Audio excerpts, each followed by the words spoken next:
Brockville.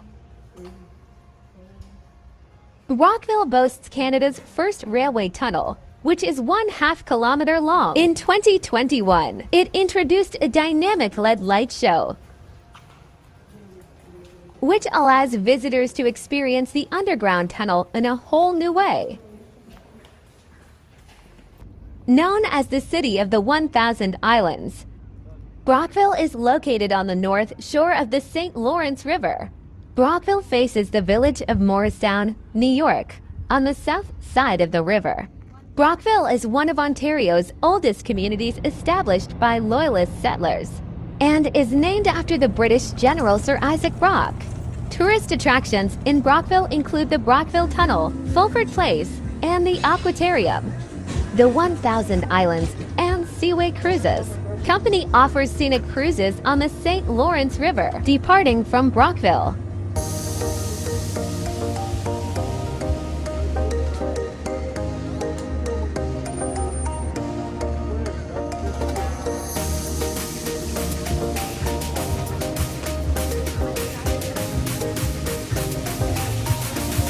Taking views of the 1,000 Islands from the water and glide along Brockville's historic waterfront. Pass in the shadows of the large ships that traverse the St. Lawrence Seaway Channel.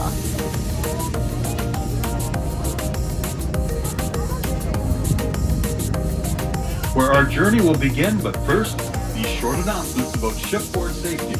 Enjoy your cruise.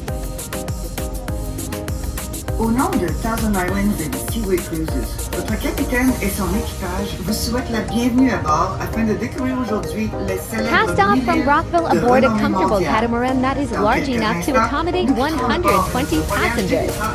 Cruise along the St. Lawrence River and revel in views of palatial waterfront mansions and quaint island cottages. Have the option to purchase food and drinks on board. In and out of the main traffic corridor.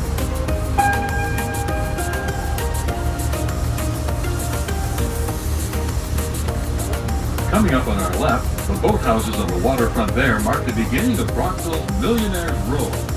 Interesting bit of trivia about Brockville is that it once was the millionaire's capital of Canada. There were more millionaires per capita in this small community than anywhere else in the country. A lot of that old wealth was still apparent in the Beautifully the Gulf became such a nuisance that the city made several attempts to remedy the situation. First, they sent men with dogs to camp on the islands in hopes that their presence would scare away the gulls. However, that plan failed when the men's tents collapsed under the weight of the birds' screamings.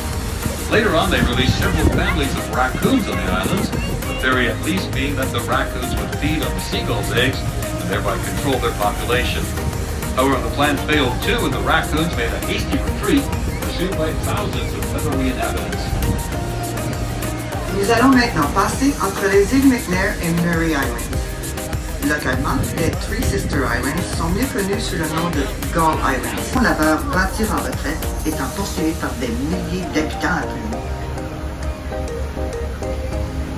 What has impacted on the seagull population in recent years is the introduction of these black birds that we can see precariously perched on the dying limbs of the trees.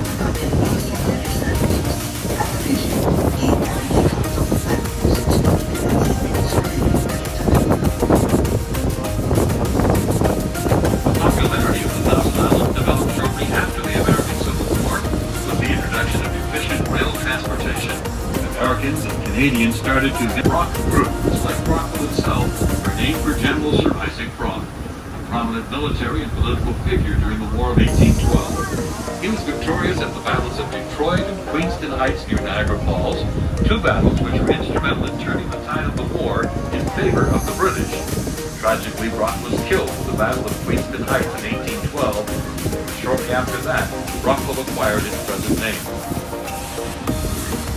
Bientôt, nous ferons notre entrée dans la principale concentration d'îles appartenant au groupe Brock, qui, comme la ville de Brockville, fut nommée en l'honneur du général Sir Isaac Brock, une personnalité éminente militaire et... 23 islands owned by the Canadian government, and another 12 owned by New York State. The rest of the islands are all privately owned.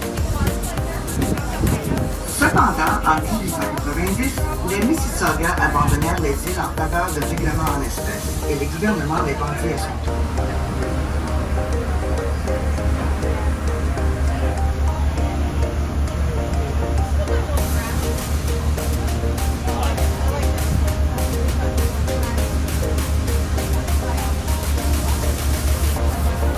Along on our right here is the Canadian mainland, where a few of the original cottages remain from when this was just a small cottage community out here.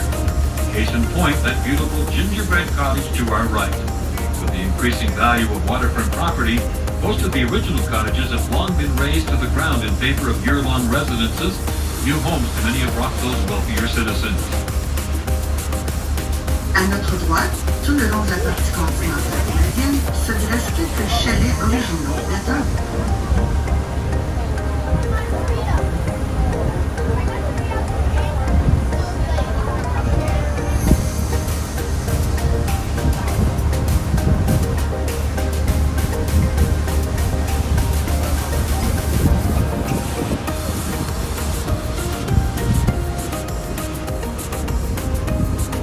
Keep your cameras close at hand.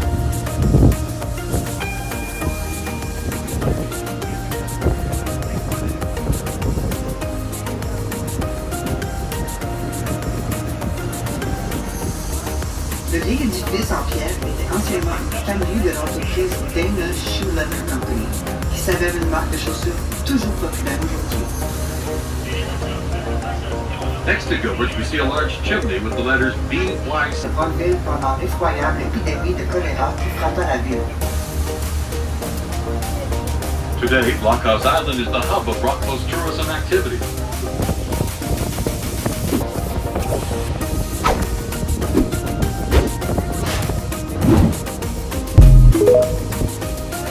Thank you for watching.